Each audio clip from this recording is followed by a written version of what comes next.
Good day, everybody, and welcome to another edition of the Military and Foreign Affairs Network. I am your host, the voice of reason. Today is day 68 of the ongoing war between the Russian Federation and Ukraine. And we're going to start the day off by looking at a report that has been announced by both Fox News and the Wall Street Journal, which states that two Russian naval vessels were attacked and sunk by the Ukrainian armed forces. Now, this is where news reporting is really kind of treading that line between what is fake and what is real. So let me try to explain what occurred in terms of those two reported naval warships or naval vessels that were destroyed by the Ukrainian military. Now, when you hear that, on the surface, you think of some sort of large surface combatant that was struck by the Ukrainian armed forces. And indeed, at least 2 to 3 large surface combatants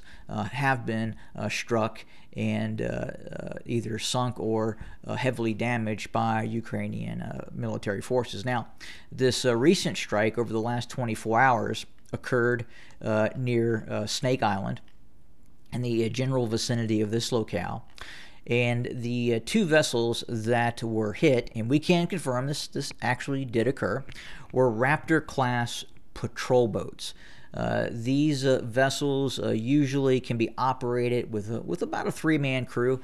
Sometimes they carry a dozen or so Marines on the vessels as well. But generally speaking, they are operated by a 3 to 5-man crew, and they're about 55 feet in length and displace about 20 tons. So very small vessels, not warships, not actual naval warships. These are very, very small, even below the category of a patrol vessel. Very, very small Raptor-class patrol ship. So that is what was hit, and these two vessels.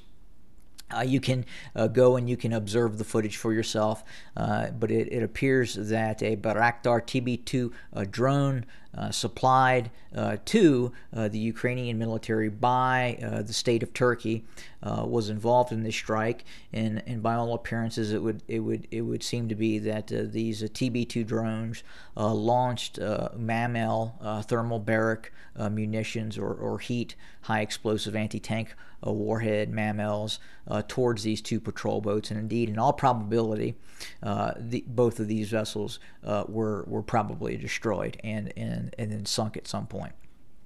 But that is what occurred on the ground in terms of the report of two more Russian naval vessels that were sunk. Again, very, very small patrol boats.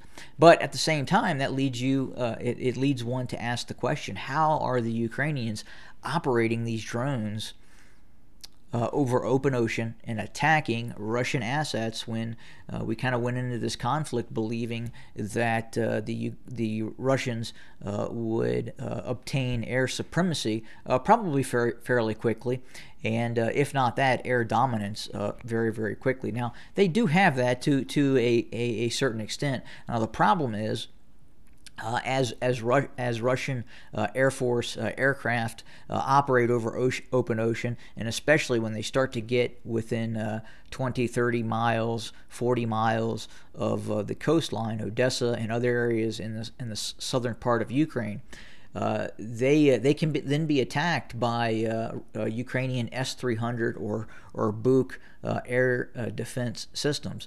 And remember as well, the North Atlantic Treaty Organization, the United States, is continuing to operate these E-3 early warning aircraft, where this information can be directly transmitted to Ukrainian air defense systems and Ukrainian air defense units that Russian aircraft are in fact inbound and the Ukrainians do not have to utilize some of these long-range early warning radar systems that would detect these Russian aircraft at greater distances. So that is an advantage that the Ukrainians continue to possess, and not only that, it would appear that arms deliveries to the Ukrainians are continuing.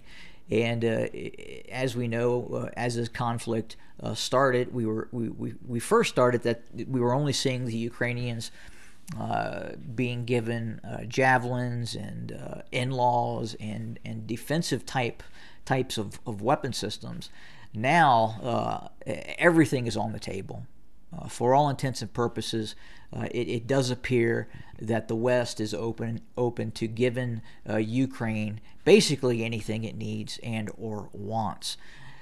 Now, that is good for obviously the Ukrainian military, and it will continue to improve some of the Ukraine's ability to defend itself against this Russian onslaught. Now, with that being said, the risk for escalation is continuing to grow. We've seen additional strikes near Bryansk on actual military targets located in that city to the north of Ukraine. So the Ukrainians are actively now hitting targets deep inside the Russian Federation. And the Ukrainians can do that with its own systems, but now we believe that more advanced systems are being delivered to the Ukrainians, such as the HIMARS, which would give the Ukrainians the ability to fire extremely advanced guided ATACMS, tactical ballistic missiles, at targets deep into the Russian Federation. We're also seeing heavier pieces of artillery being delivered with the 155 millimeter howitzers that are now being delivered. At the same time, as I talked about on the previous episode, we know now that the Ukrainians are receiving the Excalibur laser-guided long-range 155 millimeter weapon system as well. That is launched out of those 155 millimeter howitzers. But it's the things that we don't know about now that are probably going to cause the concern for escalation. We know now that tanks are being actively delivered. In all probability, a certain amount of aircraft and or repaired aircraft have been delivered to the Ukrainians. But now, if we start to see these HIMARS, and in my earlier episode, I talked about the possibility that the HIMARS could have been involved in that attack on the Russian amphibious warships in Berdyansk. And I still think that is a possibility, that the Ukrainians were given those assets, those HIMARS long-range rocket systems. But we know now that in all probability additional HIMARS, in fact, are going to be delivered to the Ukrainians, and that is going to give the Ukrainians the ability to continue to attack targets deep inside of Russia. And this is all incremental. It starts with javelins, and it starts with in-laws, and then from in-laws it goes to certain artillery systems, such as 120 millimeter mortars. Then it goes to 155 millimeter mortars. It goes to tanks, older T-72s coming from Poland and the Czech Republic. And then it will incrementally increase. You may see more advanced systems. You may see the Leo 1, and then at some point you may see the Leo 2, and then other systems being delivered to Ukraine. But now, right now, with this $30 billion package that the United States is looking at helping Ukraine with, that is really going to open Pandora's box, and you're going to see a host of weapon systems that at the start of this conflict or leading up to the conflict, you would have never even thought about that the Ukrainians would receive these systems. And in all probability, they will start receiving more and more advanced systems that is going to continue to elevate this risk of escalation between Russia and the North Atlantic Treaty Organization. At some point, the Russians are going to have to say enough is enough, because they're not going to be able to achieve some of their military military goals if the West continues to prop up the Ukrainian armed forces. And that's kind of what we are seeing right now, and we can continue to see the Russians becoming more and more agitated by what is occurring on the ground, and we see continued risk of escalation in Moldova and the Transnistria region. I think at some point we could also see some sort of escalation with Belarus in terms of possible Ukrainian strikes on Belarus as well. But that obviously has not occurred yet. I think right now, as we witness the Ukrainians going after targets in Bryansk, Kursk, Belgorod, we could see attacks by Ukrainian assets on targets near Gomel and quite possibly outside of Minsk as well. The Ukrainians possess the ability to hit targets at distance right now.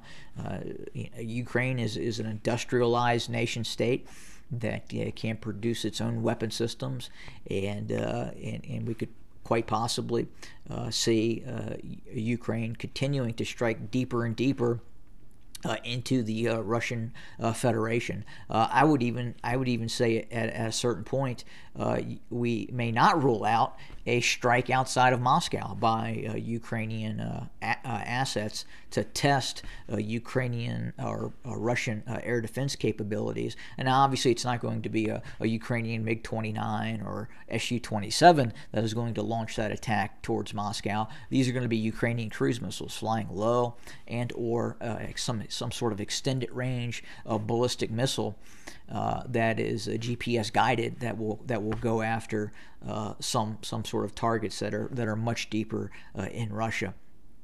But this thing continues to escalate and continues to deteriorate in terms of actual fighting that is taking place on the ground.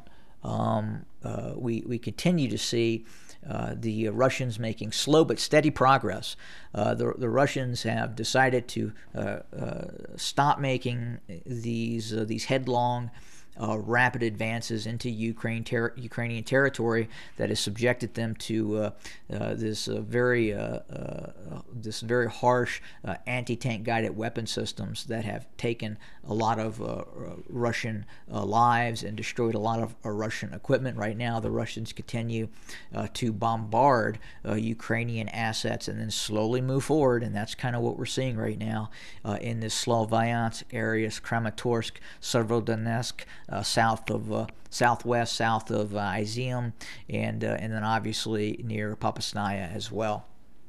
But that's what we have for today. We'll continue to monitor and watch. We're also trying to ascertain information about additional Western equipment that is being delivered to the Ukrainians that in all probability will continue to escalate and deteriorate the situation into a possible regional war between NATO and Russia. And the world doesn't really need nor want that, but we continue to gravitate towards that probability. Thank you for joining us. Have a great day.